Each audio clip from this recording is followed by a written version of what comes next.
paalala sa iyo ng mga bagay na kaya lagi mo na tatandaan na hindi ka nag-iisa sa lahat ng panahon, oras, at sa mga desisyon sa buhay. Lagi mo isip na laging kasama sa lahat ng pangarap mo sa buhay, sa nais mo mitiin na at layuin mo sa buhay. Lagi lang na your brain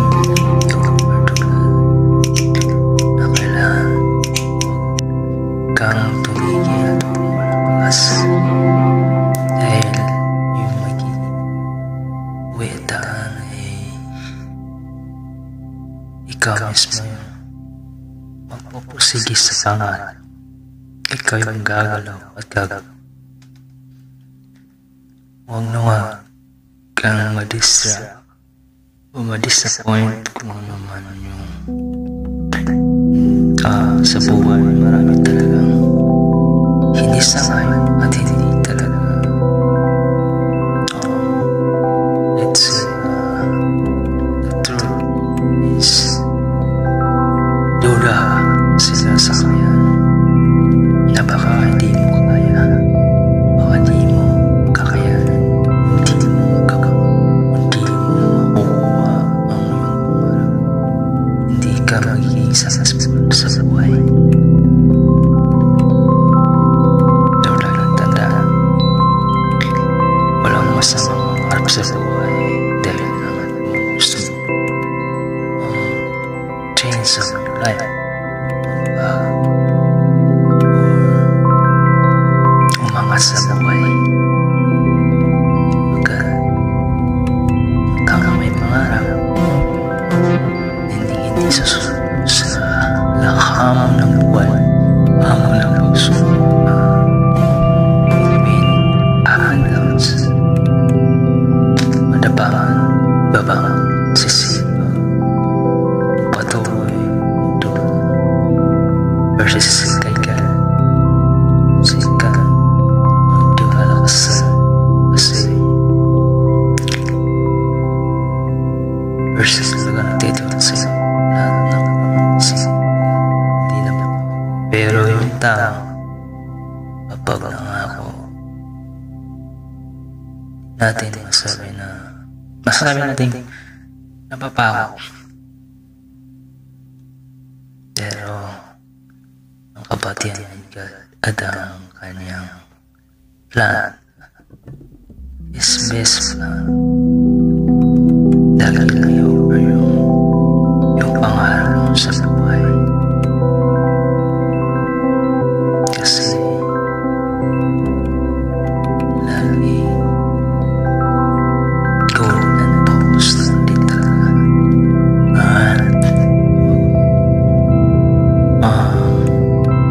Lagi lang pasasalamat. Lagi lang mag-pray, eating, or salamat sa maliit o sa malaking blessings. May mga bagay na hindi naman natin maintindihan sa mga sitwasyon.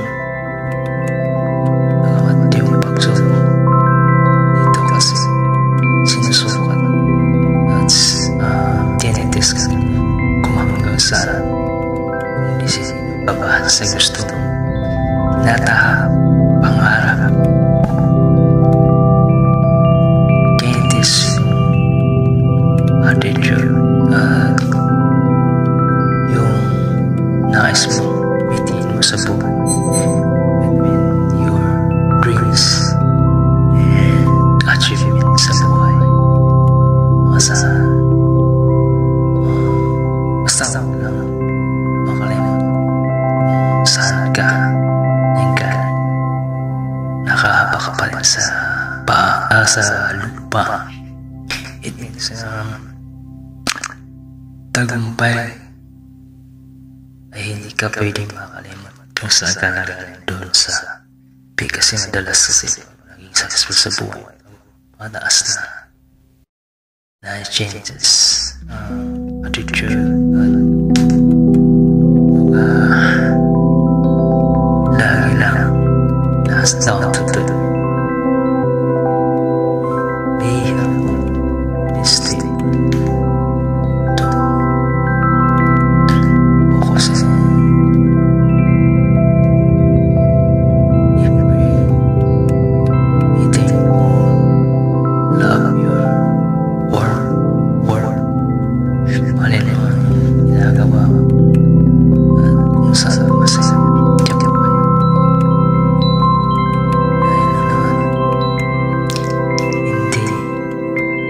hindi naman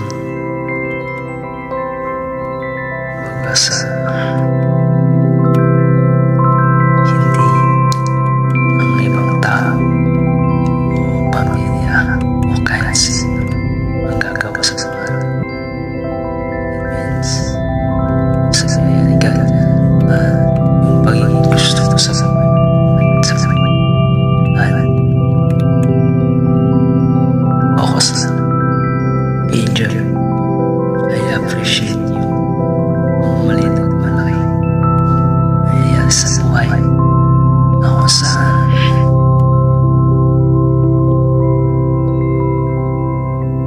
doon magiging maraming challenge sa buhay, pero hanggat kaya huwag kang sumunod. Laban.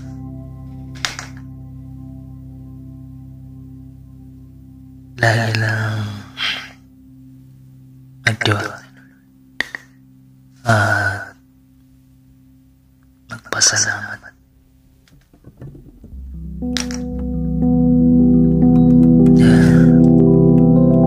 Sa isang taong may pangarap, puso at dedikasyon at hard work sa buhay,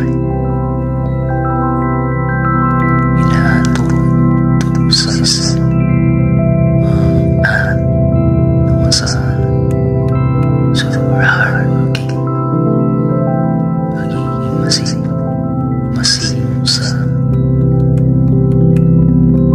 pagtatrabaho sa kanyang pagiging team leader, team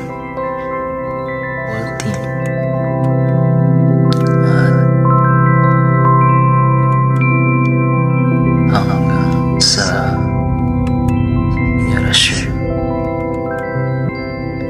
inisipin nila talagang hindi mo siya kailangan at talagang halimbawa sa kayong mga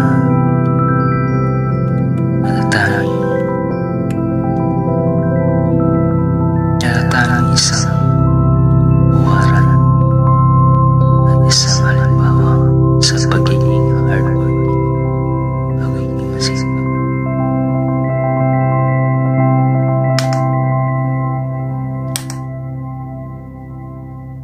And laban lang.